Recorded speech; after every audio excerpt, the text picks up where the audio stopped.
Je viens de vous enseigner la racine qui forme les lettres N, T,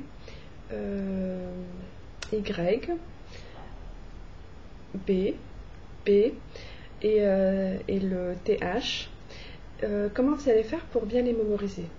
Alors, vous avez plusieurs façons selon votre propre style d'apprentissage.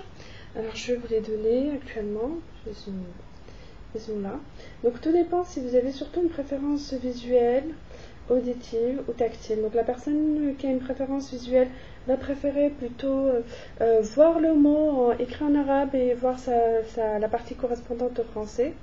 Elle va surtout avoir une préférence pour regarder les lettres et fermer les yeux, essayer de se les imaginer dans la tête et à partir de là, rouvrir les yeux et vérifier. La personne qui a une préférence auditive, c'est surtout une personne qui va apprendre avec l'oreille. Elle va surtout avoir une préférence pour apprendre avec du MP3, une cassette, un CD audio. Je conseillerais surtout à cette personne-là déjà de prononcer déjà dans sa tête la lettre, donc la B. Alors elle prononce déjà la lettre N, on va commencer déjà par le début. Elle va prononcer la lettre N et elle va s'imaginer la lettre N en arabe. Elle va se parler comment est-ce qu'elle est la lettre N en arabe.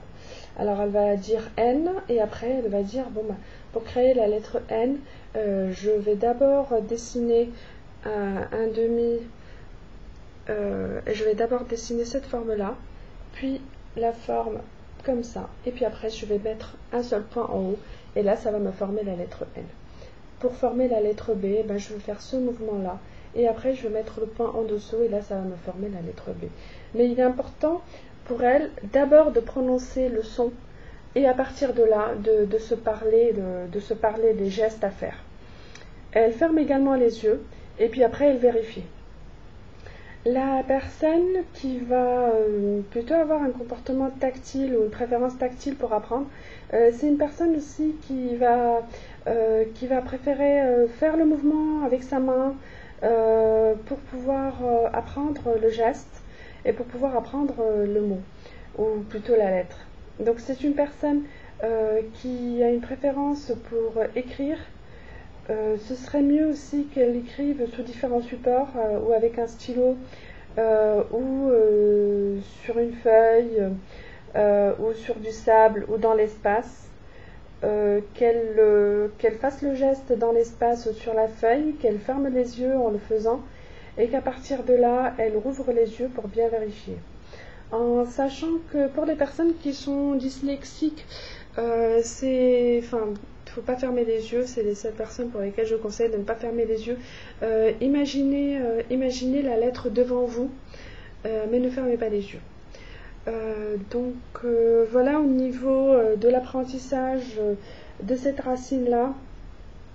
Ce que je vous conseille aussi, c'est d'apprendre uniquement d'abord les 6 lettres, donc les six lettres qui constituent cette racine et rien d'autre.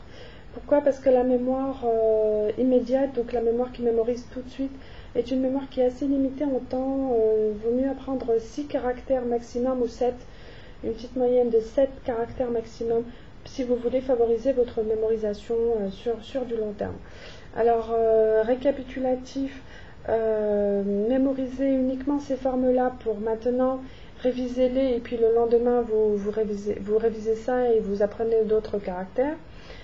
Pour les personnes qui ont une préférence visuelle, vous regardez les lettres, vous les imaginez ou dans un cahier ou sur cette ardoise-là, dans votre tête, vous fermez les yeux et vous essayez de les voir.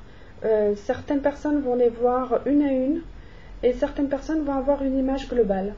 Alors tout dépend de vous, c'est à vous selon votre façon de faire, de mémoriser ça. Alors vous fermez les yeux et vous voyez votre image qui va être ou en couleur ou en noir et blanc. Certaines personnes vont préférer la voir en couleur, d'autres en noir et blanc. Si vous avez une préférence pour les apprentissages en couleur, ou avec des reliefs, vous pouvez réécrire vous-même ce que je viens de mettre sur le tableau. Vous pouvez les réécrire en changeant les couleurs, si vous avez une sensibilité pour les couleurs. Si vous avez une sensibilité pour les formes, vous pouvez changer un peu, mettre par exemple le N un peu plus grand et le B en petit format. Vous pouvez changer les formats. Vous pouvez changer également la forme d'écriture si vous êtes sensible à ces choses-là.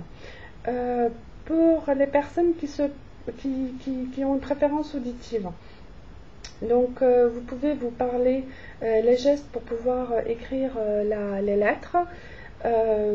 Certaines personnes ont une préférence pour avoir des sons graves, d'autres ce sont des sons aigus. Vous pouvez changer la tonalité du son. Vous pouvez les inclure dans un mot que vous connaissez. Par exemple, pour mémoriser le N, vous allez dire Naomi ou Noelia. Et à partir de là, vous allez vous allez imaginer le N. Vous pouvez également créer une musicalité spéciale pour les différents sons que vous avez. Alors, pour les personnes qui ont une préférence, comme je vous disais, pour l'écriture, vous allez surtout faire le geste ou sur une feuille ou sur le sable ou dans l'espace, et puis après vous vérifiez.